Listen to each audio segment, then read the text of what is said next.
Merci de nous rester fidèles. Un plaisir pour moi de vous retrouver en ce lundi pour le premier numéro de la semaine de Café Débat. Vous le savez, ici nous donnons la parole à ceux qui veulent la prendre en vue d'impacter l'opinion.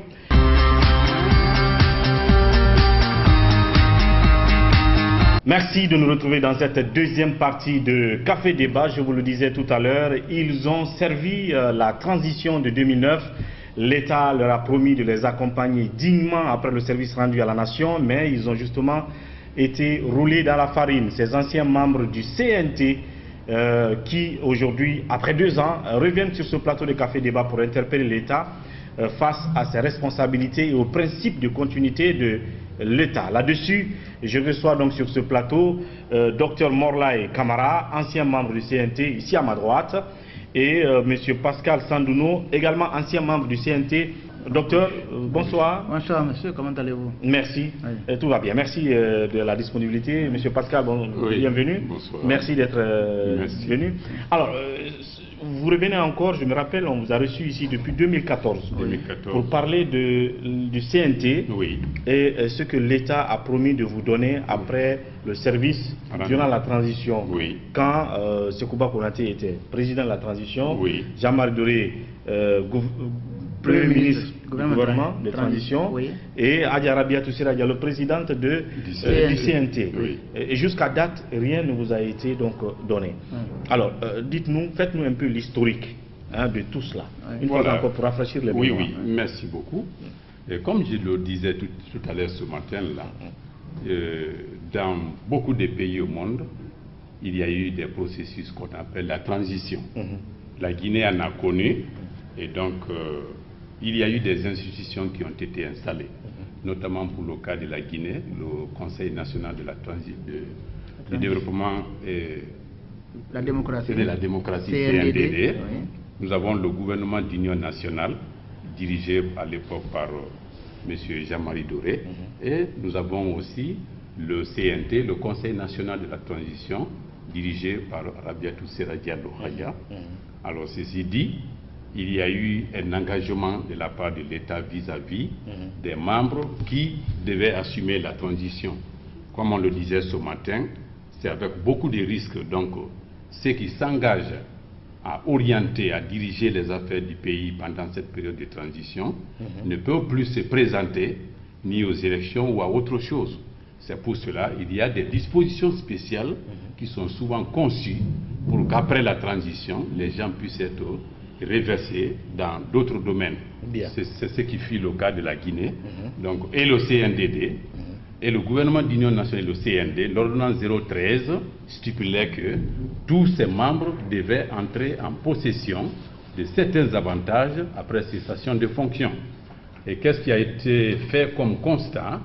Les membres du gouvernement, le CNDD, chacun a bénéficié de sa part.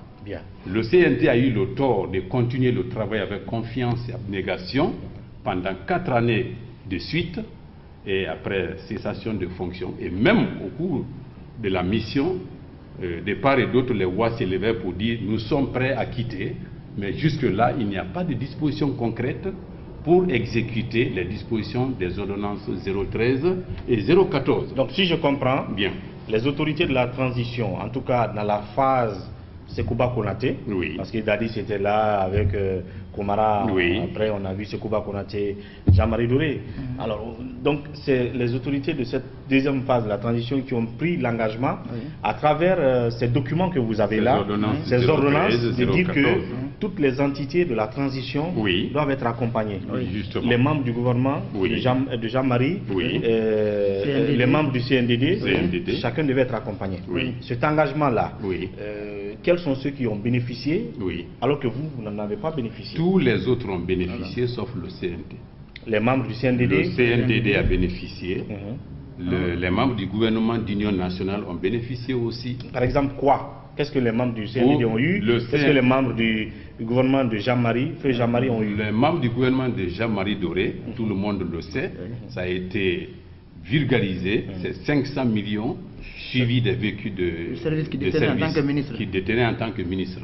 Ils en ont bénéficié, et là tout le monde le sait. Tout comme les membres du CNDD. Le CNDD aussi a obtenu des avantages spécifiques. Alors pourquoi, Dr Morlaye, vous, CNT, vous n'avez pas reçu vos accompagnements. Voilà. Nous, on nous disait, comme on avait fait d'abord les présidentielles, on dit que nous nous occupons la législation. Donc on ne peut pas quitter comme ça, laisser un gouvernement sans Assemblée nationale. Sans Assemblée nationale. Parce qu'on a commencé par l'élection présidentielle en 2010. Voilà. Donc quand on a parlé de notre cas, non, on n'accompagne que celui qui s'en va. Donc vous, aussi longtemps que la nouvelle Assemblée qui sera élue par le peuple n'est pas installée, vous vous occupez de ce travail-là. C'était ainsi un jour même, on était là en train de plier bagages. Après, un texte est venu, après que le Bureau international du travail ait demandé à la Guinée de déposer son nouveau code de travail, mais il n'y en avait pas. Longtemps, on n'en avait pas. Donc, le gouvernement de Alpha nous a demandé d'accepter de travailler, bien qu'on est au-delà, mais qu'il n'y a pas de souci pour cela. Et dès que la nouvelle Assemblée sera installée, nous allons entrer en possession. Et lui-même dit, j'apporterai ma part, parce que moi, personnellement, vous m'avez accompagné après les élections. Parce que s'il n'y avait pas une Assemblée, moi, j'allais être là en tant que président de la République. Et il y aurait un vide institutionnel. Oui, alors qu'on demande de travailler conformément au texte de loi. S'il n'y a pas quelqu'un qui doit voter ces lois-là, donc c'est vous qui nous accompagnez. Donc c'est comme ça qu'on a eu confiance à ce qu'il disait. En plus de cela, nos dirigeants, à la personne de la présidente du CNT, Adja Rabiatou, ça n'a pas tellement joué son rôle après. Sinon, à la porte, c'est-à-dire quand on était prêt à quitter, en 2013, elle a échangé beaucoup de courriers, bien avant cela même, beaucoup de courriers avec les autres institutions telles que le gouvernement, avec les ministres des Finances, le ministre du Budget, avec le médiateur de la République, pour les décorations et autres, le ministère du Plan, plutôt de l'Habitat, pour les parcelles non bâties qui devaient être là aussi. Elle a changé beaucoup d'écrits, jusqu'à ce qu'il y a eu même quelque chose qui a été proposé du fait qu'il n'y a pas de liquidité dans le trésor guinéen, qu'on peut payer ça en utilisant les bons de trésor, avec une échange de paiement de 6 mois, avec les montants qui sont bien estimés. Et le ministre des Finances a envoyé ça à Rabiatou. Et pour la question, si ces propositions rencontrent votre avis, nous attendons pour les écrits. Bien. Depuis ça maintenant, l'affaire est finie. Mais tout ce que nous disons, c'est que le problème à son étape actuelle, c'est que le chef de l'État, le président Alpha Condé, c'est lui qui ne veut pas du tout laisser la main libre des ministères concernés par les ordonnances. Pour quelle raison?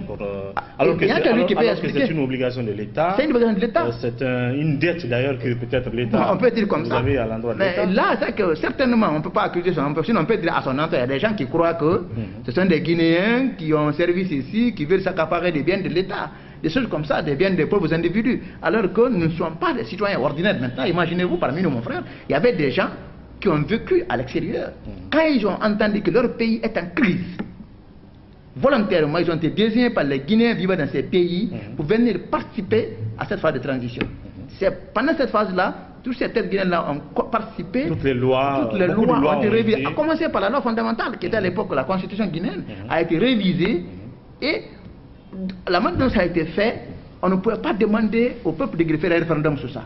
Il y a un toilettage qu'on avait fait. Ce toilettage-là, ça n'a pas touché plus de 25% du contenu. Donc on n'a pas fait de choses pour ça. Il n'y a pas dit il faut faire un référendum.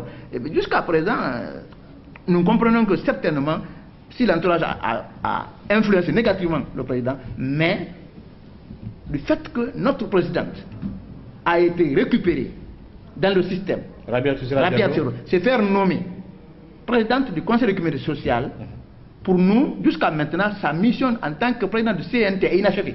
Bien.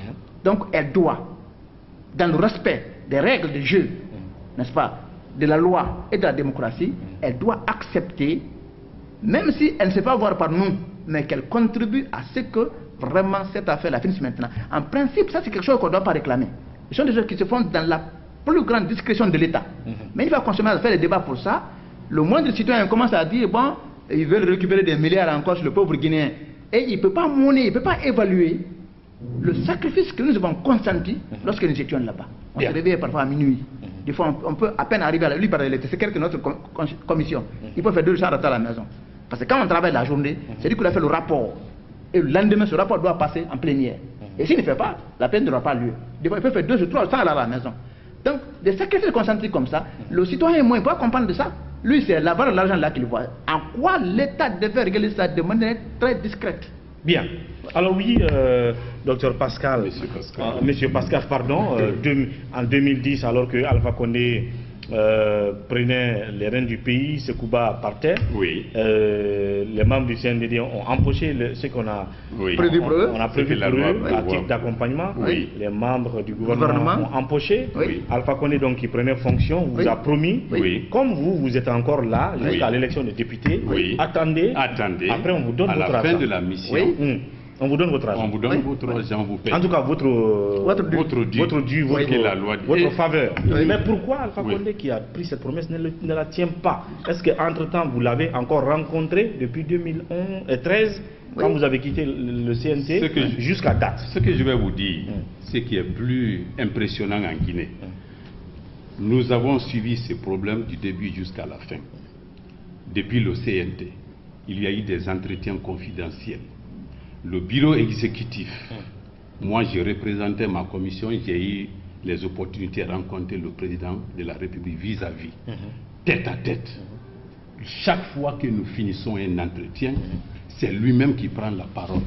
Ça, je peux vous préciser cela avec les dates. Alpha Condé lui-même. Alpha Condé lui-même, face à face, j'ai encore les positions même qu'il adoptait, j'ai tout en esprit, pour dire, continuez à travailler, je vous encourage. Sauver la Guinée. Sauver la Guinée. Vos mesures. Ça, c'était à l'approche des élections législatives en 2012. Voilà, après 2013, installé maintenant. Je sais. Avant 2013, quoi. 2013, 2012, 2014, chaque fois que nous évoluions, on soulevait la question pour dire, Monsieur le Président, nous sommes prêts à partir. Voilà ce qu'il atteste, les différents mémorandums que Madame la Présidente lui a adressés. Ça, c'est un. Mais des contacts personnels et directs, vous comprenez.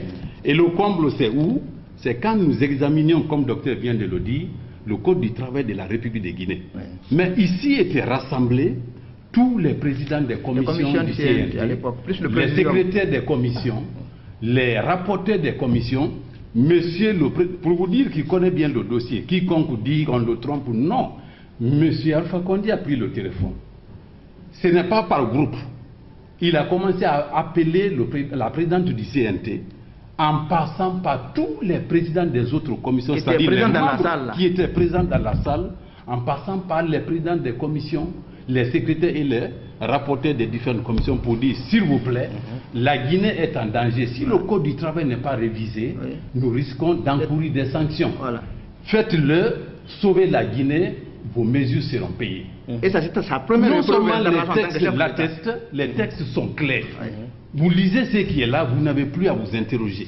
Je vois quelque part dans un des courriers adressés par Hadja Rabiatou au président de la au président de la République, et notamment le professeur Alpha Condé, qui dit quelque part que cette pratique est expression de reconnaissance de la nation envers ses représentants pour le service rendu est une tradition en usage dans plusieurs pays africains, notamment le Mali et le Bénin. Cependant, les mesures d'accompagnement accordées au CNT n'ont pas encore été mises en œuvre. La transition étant encore en cours. Et là, nous sommes le 3 janvier 2013. Le 3 janvier, on avait encore une année devant nous. Et quelques mois après encore, le 26 août, voici encore un autre courrier de rappel au président de la République pour dire, nous sommes le 26 août, vous évaluez, de janvier à août, la date s'approchait, les élections s'organisaient, législatives, pour dire attention, nous sommes prêts à aller. Pendant que les autres membres du gouvernement ont bénéficié de ces mesures, le CNT qui a mis plus de temps, qui a consenti plus de sacrifices, est prêt à aller, mais aucune disposition n'est prise. Pour leur accompagnement. Pour leur accompagnement. Ici, on a même spécifié.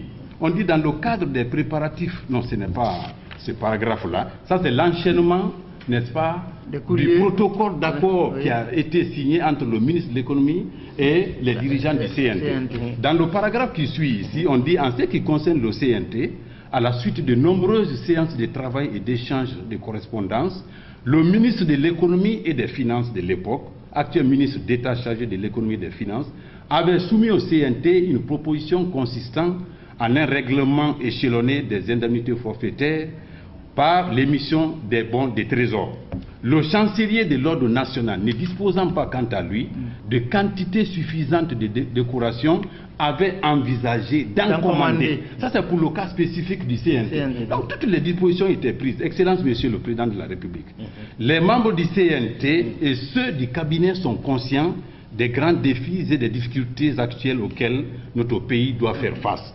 Toutefois, face à l'imminence de leur départ et aux interrogations incessantes des conseillers nationaux, le CNT souhaiterait connaître les conditions et modalités de mise en œuvre de ces mesures en gardant à l'esprit les dispositions faites en son temps par le ministre de l'économie et des finances, M. Kerfara Djansane, c'est ce que nous avons ici, n'est-ce pas, et acceptées par le CNT relatives au règlement échelonné de ces indemnités par émission de bons. Le billet à ordre. Oui. Toutes les dispositions étaient prises. Et soulager l'État, parce qu'ils disaient qu'ils n'ont pas de finances. Ils n'ont pas de Bien. financement. Et aujourd'hui, votre présidente de l'époque, Adja Rabiatou Sira Diallo, est présidente du Conseil économique et social. Oui. Alpha Condé, toujours président de la République. Oui. 7 ans après, Oui. Vous n'avez reçu aucun COPEX, c'est cela? Absolument rien. Et c'est combien qu'on vous doit? Vous êtes combien d'abord? Nous sommes 159 conseillers nationaux. Et comme l'article 1er de l'ordonnance 014 le stipule, nous sommes républicains. Nous n'avons pas besoin de regarder le visage de quelqu'un. Ce qui est là, c'est ce que nous appliquons. On dit ordonnance 014. Le président de la République tant ordonne, article 1er, pour service rendu à la nation, les conseillers nationaux et les membres du cabinet du Conseil national de la transition bénéficient chacun des mesures spéciales fixées par la présente ordonnance. Une indemnité forfaitaire de 300 millions, une parcelle d'habitation non bâtie. Je vais vous signaler une chose avant que je ne termine. D'autres pays, quand j'étais au ministère de l'Habitat, nous avons lu cet article de cette ordonnance. On dit une parcelle d'habitation non bâtie. Mais les enfants, les cadres ont mis leurs mains sur la tête. Mais dans les autres pays, mais c'est des villas. Bien. Ici, de simples parcelles, on fait des décorations. Bien. Évaluer les 300 millions. Et renseignez-vous sur le net le salaire brut d'un député kenyan. Qu'est-ce que le Kenya a plus que la Guinée? Qu'est-ce que le Niger a plus que la Guinée? Mais on veut noyer le citoyen, on veut tuer les citoyens par une misère artificielle provoquée par le mensonge. Considérer tout le monde comme des vulgaires citoyens, et c'est eux seuls qui ont droit à et tout. puis lesquels encore, dans son affaire là, il est entouré par des individus qui n'ont vécu nulle part en Guinée ici. Ce sont des cadres importés. C'est à travers ce qu'il va dire que la Guinée n'a pas de cadre. Et lui, il est quoi? Il est qui? Ah ben là, si c'est un cadre, pas l'élection de l'autre. Je vais vous dire une chose. Je vais vous dire une chose avant qu'on ne se quitte. Avant de terminer. Que cela soit rediffusé. Ce n'est pas Alpha Condé qui paye les conseillers nationaux. C'est l'État. C'est lui qui a bloqué nos salaires, nos indemnités. Il n'en est rien. C'est un devoir de l'État. C'est un devoir. L'administration, c'est une continuité. Alpha Condé n'est qu'un obstacle à l'exécution de ces ordonnances. Vous êtes sûr aujourd'hui que c'est Alpha l'obstacle, que c'est lui qui bloque, Je vais vous dire une chose. Moi, j'étais au Et Rabiatou Sira, j'en viens, mais c'est lui le chef. Donc, qui est le chef d'État? Elle, c'est la danseuse. Partout où nous passons, au budget, les cadres ont dit, Monsieur le Président de la République donne l'ordre tout de suite. Nous payons à l'instant. À l'instant. Qui vous a dit ça? Le budget. Les cadres du budget. La Banque centrale. Les cadres nous ont dit, et c'est eux qui nous appelaient, ils ont dit, le Président de la République donne l'ordre à l'instant, nous sommes prêts à exécuter la chose, à la chancellerie. J'y étais. Nous sommes à tous les niveaux. Il dit, mais nous n'attendons que... Quand j'ai dit, mais est-ce, monsieur le secrétaire général, est-ce que les décorations vous avez commandées? Il dit, mais ce n'est pas votre problème. Que le président donne l'ordre tout de suite, nous allons nous exécuter. Mais s'il vous plaît, si ce n'est pas fait dans les délais que nous sommes fixés, le CNT criera très fort, nous avons découvert notre voleur. Bientôt. Si ce n'est pas payé, nous le dirons et tout le monde l'entendra. Ce qui gangrène la Guinée aujourd'hui, ce sont ces pratiques. Vous entendez les gens crier vos règlements, vos indemnités. Qui sont-ils mieux que nous? Quelle étude Alpha Condé a faite? Nous n'avons pas fait. quel service il a rendu à la nation, nous ne l'avons pas fait. Et puis il ignore une chose, la plus grosse erreur, il ne sait pas être président, on ne peut pas avoir les yeux partout. Il se croit que même dans le panier du ménager, de la ménagère, où tous les petits problèmes, il ne dit pas son nom, ça ne se fait pas. C'est pourquoi il s'est fait ridiculiser aujourd'hui, parce qu'il ne connaît pas le fonctionnement d'une nation, d'un pays. Bien. Alors donc vous pensez le pire encore, jusque là où nous sommes, on a dit que ce monsieur, on dit professeur X. Non, est-ce que vous avez tenté une fois encore? Parce que moi je me rappelle que je vous ai reçu ici en 2014. Au moment où je disais là-bas, Ebola était le vice-président en Guinée. Il nous a reçu, c'est lui qui a accidentellement, il passait de quoi il a vu. Le lendemain, il nous a appelé, nous sommes allés. Il pensait qu'avec ça, on pouvait se taire. Qu'est-ce qu'il a fait? C'était vers la fin du mois de carré. Bon, je vais dans monsieur le voir ce qu'il y a là-bas, il va vous donner ça. Donc il a donné un montant, et reparti entre les membres du CNT, chacun de nous a eu 40 millions. Il dit, ça c'est pas d'ordonnance, c'est moi qui ai donné ça. Pour avoir m'apporté du secours jusque là où nous sommes. C'est lui qui a dit ça, dans son salon même, et à lui et à moi. Maintenant ça c'est fait, et depuis ça maintenant, on est là. Le pire c'est quoi? Il dit, j'ai étudié, j'ai fait ça, mais quelqu'un qui a étudié doit avoir le sens pour tout le monde, surtout pour qui? Donc, pour cette personne. Vous voulez dire que depuis 2010, si à un moment donné on a dit nous sommes en crise, attendez d'abord, depuis 2013, après on a dit Ebola, mais jusqu'à date vous pensez qu'il n'y a aucune raison qui fait que l'État respecte son engagement? Si jamais, je vais vous convaincre sur un fait. Pour terminer. Si jamais ils sont sûrs que les possibilités n'existent pas, Alpha Condé et son équipe, le CNT et son équipe face à face, il n'a qu'à nous convoquer, on s'assoit, qu'ils nous disent qu'on n'a pas de possibilité. Si vraiment il est homme d'État, il n'a qu'à le faire. Il ne le fera jamais. Et ce que vous brandissez, c'est quoi? Vous êtes au nombre de 100 et quelques aujourd'hui, dans cette situation triste de non-reconnaissance, des services rendus à la nation, de ce que l'État nous doit. Qu'est-ce que vous comptez faire? Ce sont des campagnes de dénonciation. Et jusque-là, nous n'étions pas situés, nous ne savions pas où le problème se situait. Mais aujourd'hui, nous sommes prêts à dire à tous les conseillers, si la situation perdure, nous allons nous arrêter pour dire notre voleur est caché. Maintenant, il n'est plus caché, il est là. Il est là, il va sortir. Et il se cache dans son ignorance. S'il ne connaît pas le fonctionnement de l'État, nous allons lui montrer. Vous avez chacun 30 secondes pour vous adresser à la nation, vous avez servi lors de la transition, et puis à Alpha Condé, si il vous regarde, ou un de ses conseillers. D'abord, M. Pascal, vous avez 30 secondes. Je vous remercie, mon frère. Ce que je vais dire au peuple de Guinée, il y a une gangrène qui est en train de ronger la société guinéenne.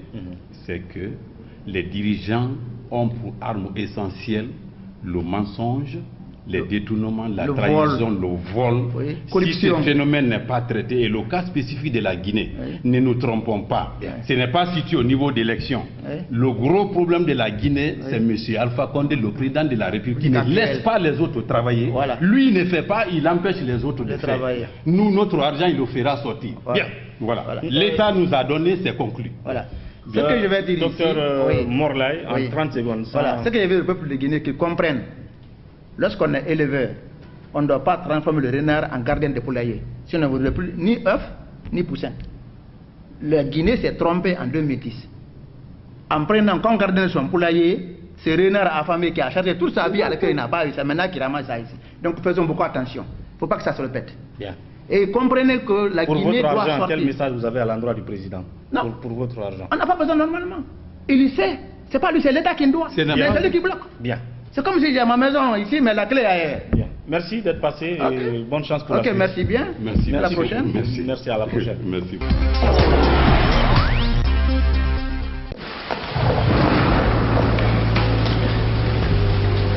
Il existe des choses qui nous donnent la force et l'audace d'aller au-delà de notre imagination. Le thé Akbar. Le thé Akbar est fabriqué en utilisant uniquement les feuilles soigneusement sélectionnées en provenance de Ceylon. La qualité du thé Akbar a été évaluée selon les normes les plus strictes par des experts en dégustation qui se sont appuyés sur près d'un siècle d'expertise dans ce domaine. premier producteur de thé, vous pouvez faire confiance à la famille Akbar pour vous garantir votre santé. Seule la meilleure tasse de thé peut vous procurer de la fraîcheur.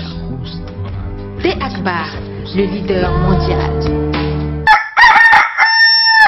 De nouveau dans la production des œufs en Guinée. Après 2 ans d'expérimentation, Diaty Condé et son équipe vous présentent des œufs blancs, naturels avec moins de cholestérol et très doux. Les œufs blancs sont produits sur place à Kindia et vendus avec les alvéoles à des prix très abordables, 22 000 francs guinéens et 24 000 francs guinéens pour un alvéole de 30 œufs. Procurez-vous des œufs blancs de chez Diaty Condé aux 4 coins de la Guinée. Contact Kankan Kouroussa 669 00 59 85 ou le 621 18 90 62.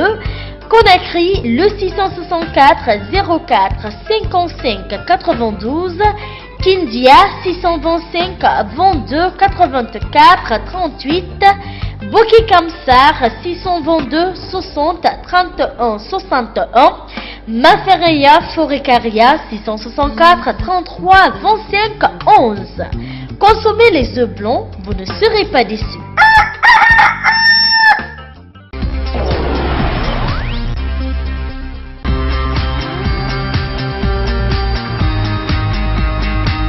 Merci de nous retrouver dans cette deuxième partie de Café Débat. Comme annoncé, on va parler d'enseignement supérieur et on va dire le coup de gueule des enseignants assistants. Et sur ce plateau, pour en parler, je reçois comme invité M. Ousmane Touré, ici à ma droite. M. Touré, bienvenue sur ce plateau. Merci. Et M. Mohamed Kaba, enseignant assistant également. Merci de nous retrouver ici. Merci. Je sens que vous êtes tellement abattu par la situation que vous avez perdu la voix. Hein? Faites un peu d'effort. Et... Alors donc on parle d'une décision prise par le ministre Yero Baldé, le ministre de l'enseignement supérieur, qui vise donc à améliorer les salaires ou les primes des enseignants à l'université. Et donc vous auriez été exclu. Et donc c'est le mot d'ordre de votre dénonciation aujourd'hui, de votre interpellation. Comment tout ça est arrivé, hein? En fait, tout est parti d'un arrêté conjoint qui est apparu le 4 août passé. Et cet arrêté est relatif à la révalorisation des primes et indemnités sociaux accordées aux enseignants chercheurs et chercheurs de Guinée. Alors, ce qui nous a surpris dans cet arrêté conjoint, c'est que au lieu d'avoir les 4 grades, parce qu'on parle de fonctions, les fonctions là sont liées aux différents grades académiques. Alors, au lieu de 4, comme le stipule le décret 176, on a été surpris de voir maintenant qu'il n'y a plus que 3 grades. Donc, dans cet arrêté conjoint, on a vu que carrément le grade assistant est exclu. Alors, bon, pour un départ, on avait pensé que c'était une erreur et on a interpellé le ministre en l'écrivant pour le signifier qu'il y a cette erreur. Parce qu'au départ, on considérait comme étant une erreur. Mais bizarrement, après 2 rencontres, d'abord avec son cabinet, parce que lui il était en déplacement, et la seconde rencontre c'était avec lui-même, on s'est aperçu que c'était fait à dessein. Pourquoi à dessein? Parce qu'il nous a fait comprendre carrément je ne peux pas, je ne peux pas, je ne peux pas. Le ministre Yero Baldé. Oui. Donc, pour faire un peu l'histoire, il parlait de décret tout à l'heure, M. Kaba, c'est-à-dire qu'il y a un décret sur le statut peut-être des enseignants au sein des institutions d'enseignement supérieur qui spécifie 4 grades notamment au sein des institutions d'enseignement supérieur. Et quels sont ces grades? Et justement, comment comprendre que en dehors de ce décret, que le ministre Yero prenne une décision qui exclut un grade au détriment en faveur des autres? Effectivement, mon ami a déjà planté le décor. Et le décret dont il est question, c'est celui du numéro 176. Le décret 176 a été signé en 1989 par le général Feu Lansana Conté. D'accord. Alors ce décret effectivement parle de l'organisation des institutions d'enseignement supérieur. Et c'est ce décret qui définit ces 4 grades. Ces 4 grades sont, vous avez d'abord le grade assistant, c'est le tout premier. Ensuite, il y a le grade maître assistant. Puis il y a le grade maître de conférence. Et enfin, il y a le grade de professeur. Alors, les 4 grades, les grades qui relèvent, si vous voulez, du statut de si vous voulez, du statut particulier, pratiquement c'est professeur et maître de conférence. Les deux là sont considérés comme les grades, n'est-ce pas, du rang magistral. Maintenant, les maîtres assistants et les assistants, eux, devraient en principe être encadrés par ceci. Mais dans le même décret, ce qui est tout à fait visible, c'est que les primes, les indemnités et les avantages spéciaux sont accordés à ces 4 grades. Et ça, c'est propre à toutes les universités. Et ces primes-là sont déjà perçues par les assistants et c'est sur les bulletins. Entre un assistant et un maître assistant, il y a un écart juste de 5 000. C'est-à-dire l'assistant à 30 000, le maître assistant à 35 000, le maître de conférence à 40 et le professeur à 50 000. Donc ce sont ces primes qui ont été révalorisées. Ça, c'est le décret. Maintenant, s'il doit y avoir un arrêté pour révaloriser, on s'attend que les mêmes primes soient révalorisées chez les 4. Et on a été vraiment surpris, comme mon prédécesseur le disait, que majoritairement, eh bien, on a exclu le premier grade, le grade d'assistant. Et on s'est intéressé seulement à ces 3 grades qui sont pourtant minoritaires dans l'enseignement supérieur. Justement, en parlant de nombre, vous êtes au nombre de combien aujourd'hui dans l'ensemble des institutions d'enseignement supérieur? Je veux dire les assistants. Vous êtes oui, les statistiques que nous avons présentement, nous sommes 2500. 2500 assistants qui tiennent non seulement les cours, mais aussi les fonctions administratives dans les différentes universités. Donc supérieur au nombre de maîtres assistants, au nombre de professeurs. J'aime souvent donner les peut-être les deux réunis d'une université. Même les 3 réunis. Les 3 réunis, je vous dis de façon très claire. Je ne vais pas citer ici peut-être de façon plus explicite une université, mais voici une université dont les statistiques sont les suivantes. Premièrement, il y a 230 professeurs qui enseignent dans cette université. Les 230, vous avez un seul professeur qui est à la retraite depuis 2 ans. Donc, pas de professeur. Maintenant, vous avez 3 qui sont maîtres assistants. Et vous avez 4 qui sont maîtres de conférence. Tout le reste, ce sont des assistants. Donc, les 100 et quelques sont tous des assistants. Et laissez-moi vous dire que c'est une réalité qu'on rencontre dans toutes les institutions. Et ceux-là qui ont fait cet arrêté le savent, ils connaissent les réalités. Alors, pour un départ, nous avons estimé que le ministre n'avait pas, n'est-ce pas, accès à toutes ces données-là. Quelle a été donc la motivation du ministre Yoro Baldé de prendre une décision, certes bonne, mais qui en partie exclut justement, selon ce que vous dites, le grand nombre de ceux-là qui font le gros du boulot dans les institutions d'enseignement supérieur, donner des cours, et puis aussi les postes, certains postes administratifs. Est-ce que vous êtes allé à la rencontre du ministre Yoro pour justement attirer son attention sur ce fait-là? Si ça a été le cas, qu'est-ce qu'il vous a donné en clair comme réponse? Bien sûr, on a été voir le ministre. D'abord, on a rencontré son cabinet quand lui il était en déplacement. Et quand lui-même il est arrivé, on nous a adressé un courrier officiel comme quoi le ministre souhaiterait nous rencontrer. D'accord. À cette rencontre, nous avons été trop surpris. Parce que c'est comme ça, il faut le dire. Si vous ne savez pas quelque chose et qu'on vous l'apprenne, la moindre des choses, c'est de dire je prends des dispositions pour corriger. Mais, à notre fort étonnement, qu'est-ce qu'il nous dit? Non, si c'est pour les primes, je ne peux pas. C'est ce que Yoro Baldé vous a dit? Oui, carrément. Pour les primes, je ne peux pas parce que je veux que les gens aillent se former. Et quand il parle de gens, il parle de vous, assistants? Il parle des assistants. Les assistants, ils doivent aller se former. En ignorant que parmi ces assistants, il y a des docteurs, il y a des doctorants, il y a des gens qui ont le master. Il y en a qui sont en train de faire leur master. Alors est-ce que vous avez pu lui prouver que ce ne sont pas, que ces assistants-là, ce ne sont pas n'importe qui? Parce que moi je me dis que si Yoro dit ça, peut-être qu'on lui a fait comprendre que dans les universités aujourd'hui, il y a des étudiants qui finissent aujourd'hui, demain, ils sont en train de donner des cours. Est-ce que vous lui avez fait comprendre que ces étudiants-là ne font pas partie de votre groupe? On est parti jusque le dire. Parmi ces assistants-là, vous ne pouvez pas dénombrer plus d'une dizaine qui ne sont pas titulaires de leur cours. Tous sont titulaires de leur cours. Et de surcroît, quand on a fait les statistiques sur 8 institutions seulement, 7 d'ailleurs, plus un seul département, lui-même il était étonné. Et il est parti jusque dire, bon, on a posé une question de savoir. Maintenant, monsieur le ministre, si aujourd'hui vous parlez de la formation comme étant le facteur qui fait que vous avez fait cet acte. Maintenant, si vous prenez un assistant qui donne les cours d'un professeur de rang magistral, quel doit être son traitement? Et c'est en ce moment qu'il nous a dit, bon, pour les cas particuliers comme ça, il faut qu'on fasse une commission. D'accord. Alors, donc, mais malgré tout ça là, nous on s'attendait à quoi? Je ne comprenais pas la situation, mais je l'ai bien comprise, donc je prends les dispositions nécessaires. Ce qui n'a pas été le cas jusque-là. Ce qui n'a pas été le cas. Et quelques jours après, qu'est-ce qu'on voit? Il se met directement à financer un contre-mouvement, mais un mouvement politique. Ah bon? Un mouvement politique que tout le monde connaissait. Il faisait quoi? Donc Alpha, ce mouvement, il est connu de toute la moyenne Guinée. Pour saboter votre revendication. Pour saboter. Et ces gens-là, ils se nomment aussi collectif des enseignants.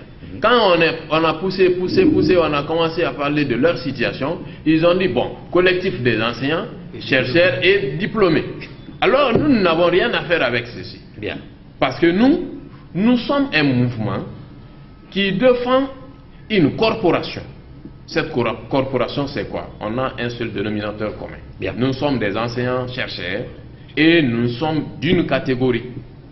Une catégorie, un grade qui englobe 2500 et quelques. Parce que si nous parlons des 2500 là, c'est par rapport à ceux-là seulement qui se sont inscrits sur la plateforme de revendication que nous avons conçue lors à la circonstance, pour que les gens puissent au moins être informés en temps réel. Bien. Donc, et tous ne sont pas encore inscrits. Donc c'est le minimum. C'est le minimum. C'est 2500 enseignants 2500. assistants. Oui. Alors est-ce que c'est pas peut-être la position de Yero Baldé que Alpha Condé partage quand on l'a vu la dernière fois au palais à l'occasion de la fête des enseignants, lui aussi dire il faut qu'on vous forme maintenant si vous voulez telle faveur. Alors si on veut vous former et que on vous sorte des classes, je veux dire les 2000 et quelques enseignants assistants, est-ce qu'il en resterait? Bon, la première des choses, c'est que, à mon avis, quand j'ai suivi ce discours, j'ai écouté avec la plus grande attention, je me suis rendu compte que c'est d'abord une sorte de désinformation. D'accord. Et parce qu'aujourd'hui, la Guinée a suffisamment de masters, suffisamment d'écoles doctorales, mais qui étudient dans ces écoles. Ce sont les mêmes assistants qui sont en formation. Les cadres sont en formation. Et ce qui est surtout important, c'est que pour un départ, nous avons un peu prêté un plan de salut au ministre. Parce qu'on s'est dit, c'est pas quelqu'un qui relève quand même de l'enseignement supérieur. Il y a des paramètres qu'il ne maîtrise pas. C'est pourquoi dès le départ, si vous avez suivi même nos différentes communications, eh bien, on le citait moins. Parce qu'on pensait quelque part qu'il a été piégé et qu'il y a des données qu'il ne maîtrise pas. C'est pourquoi, effectivement, quand il a signé cet arrêté, je vais vous le dire, et ça c'est le fait le plus important que beaucoup ne connaissent pas, nous nous sommes retrouvés, on a fait une analyse de la situation. On s'est dit, c'est vrai, l'élément déclencheur, c'est cette affaire de prime, mais il faut faire aujourd'hui l'autopsie de l'enseignement supérieur, voir quels sont les éléments qui empêchent aujourd'hui l'enseignement supérieur guinéen de bouger, d'évoluer. Et là, ça a fait vraiment l'objet d'un débat. Toutes les universités étaient représentées. Alors, on a ouvert le cercle de concertation et finalement, on a pu arrêter 6 points essentiels et bien qu'on a consignés dans le courrier qu'on lui a adressé. Et sur ces 6, eh bien, il y a l'accent est mis sur cette formation des formateurs, c'est le premier élément. La question de la prime, c'est l'avant-dernière question, n'est-ce pas, de l'accord. Là, on s'est dit, comme pour si dire c'est que la formation, c'est une priorité, c'est même nous connaissons cela, pour vous. mais aussi attirer son attention sur le fait que l'arrêté conjoint est illégal. Illégal, pourquoi? Parce que ça vient contredire un décret. Un décret du président. C'est qu'un décret donne, je ne vois pas de raison qu'un arrêté. Et ceux-là qui l'ont fait ou qui l'ont aidé à faire le savent très bien. Et sans oublier aussi que ceux-là qui bénéficient de ces primes-là, majoritairement sont à la retraite, ils ne sont plus en activité. C'est pourquoi nous nous sommes dit, voilà. Donc parce que la vérité est que ce sont ces assistants qui sont en activité dans les universités aujourd'hui. Non seulement les cours, administrativement, l'administration est tenue par ces gens-là. J'ai souvent l'habitude de citer mon cas. Je dirige, comment on appelle le décanat des lettres de l'université de Kindia depuis maintenant 7 ans. Bien. Il suffit d'un chargé des études. Alors, c'est un poste stratégique. Alors, et on si vous dit d'aller vous former. Alors, s'il y a tout ça, moi je suis doctorant, je suis en train de faire ma thèse. Donc, et ils auraient pu d'ailleurs donc se le ministre renseigner. ignore que parmi vous, il y en a qui Non, sont en formation avancée. En fait, c'est l'impression qu'on a eue Bien. pour un départ. Mais aujourd'hui, nous avons la ferme conviction que le problème même de l'enseignement supérieur, c'est le ministre Yero Baldé. Puisqu'il a suffisamment de données, il aurait pu venir vers les gens, poser des questions, essayer de voir dans quelle mesure vraiment on peut trouver cette situation, plutôt Alors, que de se mettre dans notre campagne. Si jusqu'à date, il n'y a pas d'entente entre vous, et si je ne me trompe pas, la rentrée universitaire c'est pour le 16. Alors, qu'est-ce que vous comptez faire d'ici là? Alors, si la situation ne se dénoue pas jusqu'à cette date, c'est que comme ils le disent, le président lui-même il a dit, allez vous former. Le ministre a dit, il a sciemment signé ça là parce qu'il voulait que les gens aillent se former. Tous les assistants, je ne dis pas les autres, mais des assistants qui sont conscients qu'ils sont assistants et qu'ils méritent avoir ce grade d'assistant, tous ceux-ci là vont aller d'abord se former. Si on veut entendre clairement, ça veut dire que si Hiro n'arrange pas la situation d'ici le 16, vous les 2500 au moins, personne n'ira en classe. Ils vont aller se former d'abord. Ils iront tous se former d'abord. Bien. Oui, peut-être vous aussi, dernier mot par rapport à la démarche, votre moyen de pression si la situation n'est pas réglée. Ce que mon prédécesseur vient de dire est déjà consigné dans les courriers qu'on leur a adressés. Et je rappelle qu'on a adressé aussi un mémorandum au président de la République dans lequel on a fait dépeint à peu près la situation. Et sur cette question, nous sommes catégoriques. S'il ne nous appelle pas pour régler cette situation, eh bien nous allons prendre notre responsabilité. Et ce n'est pas autre chose. Nous allons sécher les cours et nous n'irons pas en classe et même les autres activités vont être paralysées. En tout cas, celles qui sont exécutées par les assistants. Donc, en attendant, puisqu'ils sont sûrs d'avoir des professeurs capables de tenir, il n'y a pas de souci. Bien. Alors, ils prendront leurs dispositions. Voilà donc la situation aujourd'hui au sein de ce secteur de l'enseignement supérieur et concernant les enseignants assistants qui sont au nombre d'au moins 2500 et qui donc ont été exclus dans cette décision de révalorisation des primes des enseignants. Et j'espère que Yero Baldé aura des oreilles attentives à l'endroit de ces revendications d'ici le 16 octobre. En tout cas, nous serons là pour observer la situation de bout en bout. Monsieur Ousmane Touré, merci d'être passé dans cette émission. À très bientôt. Merci beaucoup, Monsieur Kaba. Merci. Merci, à très bientôt. Merci bien. À vous, merci de votre fidélité. À demain pour un autre numéro de Café Débat. D'ici là, prenez soin de vous et au revoir.